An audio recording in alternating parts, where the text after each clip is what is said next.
원숭이나 쥐가 음식을 먹듯이 깨작거리고 오물거리고 먹는 사람은요, 남을 배신한다 그랬습니다.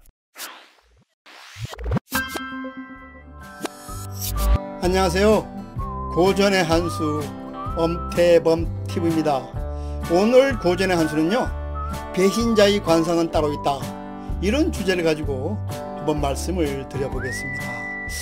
우리 속담에 감탄고토라는 말이 있습니다. 달면 삼키고 쓰면 뱉어버린다, 이런 말입니다. 다른 말로 말하면 비에 맞으면 받아들이고 비에 맞지 않으면 버린다는 그런 뜻입니다. 즉, 나와의 이해관계가 맞으면 받아들이고 나와의 이해관계가 안 맞으면 물리친다, 그런 뜻입니다. 우리 인간은 기본적으로 이기적인 성향을 가지고 태어났다는 뜻입니다. 경쟁사회에 살다 보면 주위의 사람들로부터 배신을 당해서 어려운 지경에 놓이는 경우가 굉장히 많습니다.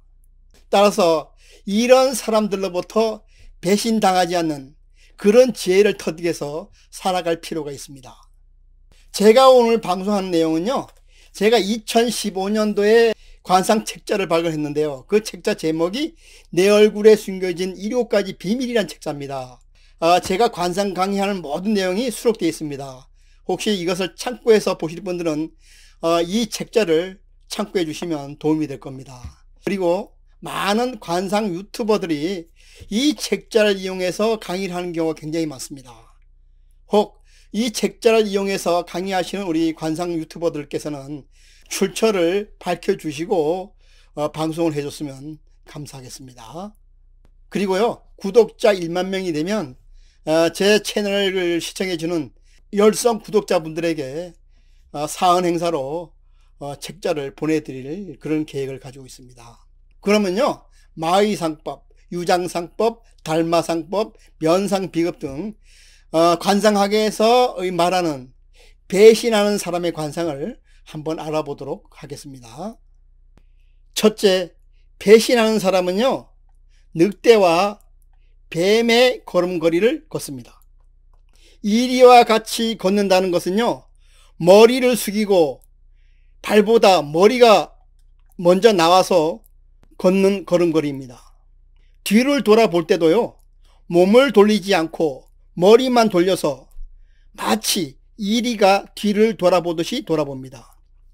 이런 사람들은요, 여러 사람들보다 개인의 이익을 추구하는 그런 극단적인 이기적인 성향의 사람입니다. 그래서 주위의 사람을 배신하고 해치게 됩니다. 또한 뱀의 걸음걸이는요, 뱀처럼 허리가 부드러워서 흐느적거리면서 신발을 땅에 끌다시피 하고 걷는 사람입니다. 이런 사람은 마음이 톡하고 인정사정이 없는 사람입니다. 뱀은 통상 교활함이나 사기꾼, 협작꾼으로 통하게 됩니다. 그래서 관상학에서도 뱀처럼 걷는 사람을 악독하고 배신하는 사람으로 보고 있습니다.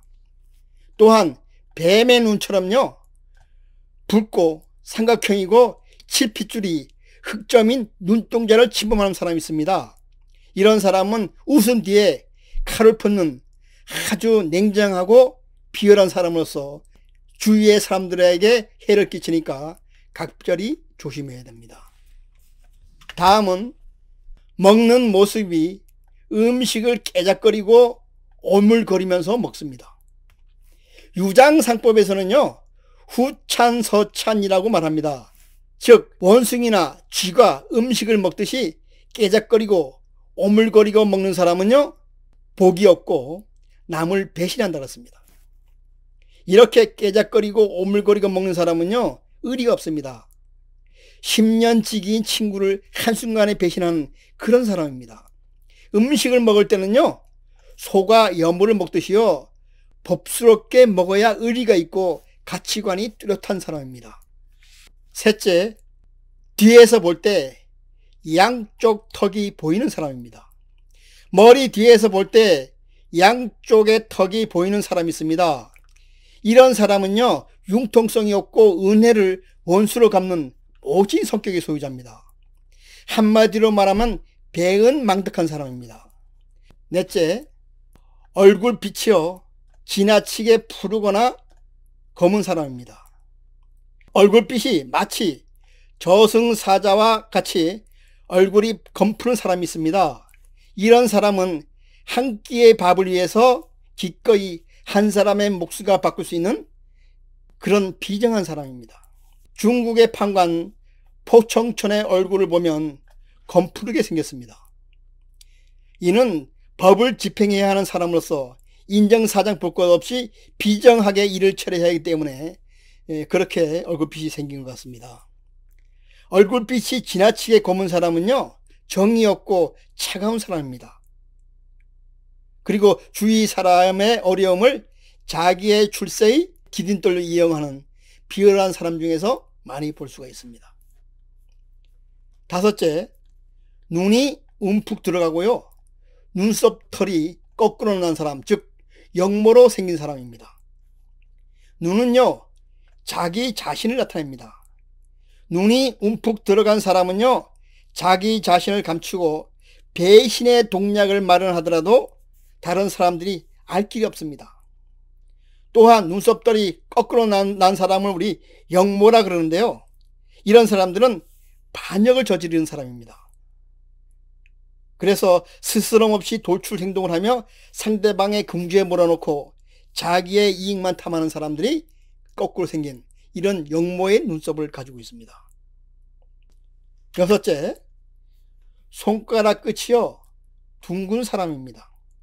즉 손가락 끝이 주걱처럼 생긴 사람입니다.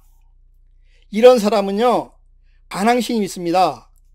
물질과 관련된 욕망이 강하면서요, 돈이라면요 목숨이라도 버리는 그런 극단적인 이기주의적 성향을 보이는 사람입니다. 사람을 밥 먹듯이 배신하고요, 직장의 상사를 극하는 하극상을 일으키기도 합니다. 또한 남녀 모두가요, 손이 지나치게 크면요 육체적인 일에 종사할 확률이 높다고 관상학 서적에는 명시가 되어 있습니다. 일곱째요, 아래 입술이 윗 입술보다 더 내밀고 있는 사람입니다. 한마디로 입을 뾰루퉁하게 하고 있는 사람입니다. 관상학에서는요, 윗 입술을 하늘이라 그리고 아래 입술을 땅이라 그럽니다. 아래 입술이 윗 입술보다 더 내밀고 있으면요, 땅이 하늘을 지배하고 있는 것과 같습니다. 따라서 이런 입술을 가진 사람은요, 자주 위에 사람과 충돌하게 됩니다. 그리고 아래 사람이 윗 사람을 배신하기도 합니다. 여덟째, 머리 뒤쪽에 뼈가 거꾸로 튀어나온 사람입니다. 중국 고서 상국지연의에 보면요, 제걸량이 죽으면서요 마대에게 유언을 합니다. 위원의 머리는 반골이 있으니까 내가 죽은 뒤에 반드시 죽여라, 이렇게 말했습니다. 그 후 결국 위원은요 역모를 꾀하다가 마대의 칼에 비참한 죽음을 맞습니다. 어쩌면 제갈량도 훌륭한 관상학자였습니다. 여기서 반골은요, 뒤통수에 뼈가 거꾸로 툭 튀어나온 뼈를 우리는 반골이라고 합니다. 아홉째는요, 눈이 작고 매부리 코와 턱이 뾰족한 사람입니다. 눈이 작고 코가 매부리 코면요, 배신할 가능성이 상당히 높습니다. 특히 눈이 작아서 뱁새의 눈과 같이 작고 동그란 사람이 있습니다. 이런 사람은요, 조직의 지휘계통을 무시하고 자기 멋대로 행동하는 사람입니다. 또한 턱이 뾰족한 사람은요, 지구력이 부족해서 변덕이 줄 긋듯이 하는 그런 사람입니다. 그리고 아주 사소한 일도 쉽게 사람을 배신하는 사람입니다. 아무리 친한 친구 사이라도 자기의 이해관계에 따라 하루아침에 입장을 바꾸는 그런 사람입니다. 따라서 이런 뾰족한 턱을 가진 사람은요, 다른 사람도 없고 노후에 고단한 삶을 살게 됩니다. 우리는 살다 보면요, 다른 사람으로부터 배신을 당해서 괴로운 삶을 살기도 합니다. 이럴 경우는요, 내가 배신당한 것을요 주위 사람들에게 알리지 말아야 됩니다. 왜냐하면 다른 사람들이 배신을 당했다고 동정하는 것이 아니라 어리석다고 오히려 헐뜯을 수가 있기 때문입니다.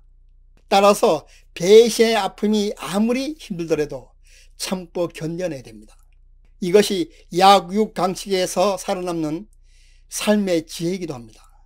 중국 속담에요, 글자를 몰라도 밥 먹는데 지장이 없으나 사람을 모르면 밥 먹기가 어렵다 그랬습니다. 즉 사람을 볼 줄 모르면요, 다른 사람들로부터 배신을 당해서 이 세상을 살아가기가 참 힘들다는 그런 뜻입니다. 아무쪼록 이번 방송을 통해서 이 세상 살아갈 때 배신 당하지 않는 삶의 지혜를 배워서요, 이 세상을 순탄하고 원만하게 살아가시기 바랍니다. 그럼 오늘 고전의 한수 방송은요, 여기서 마치고 다음 시간에 찾아뵙도록 하겠습니다.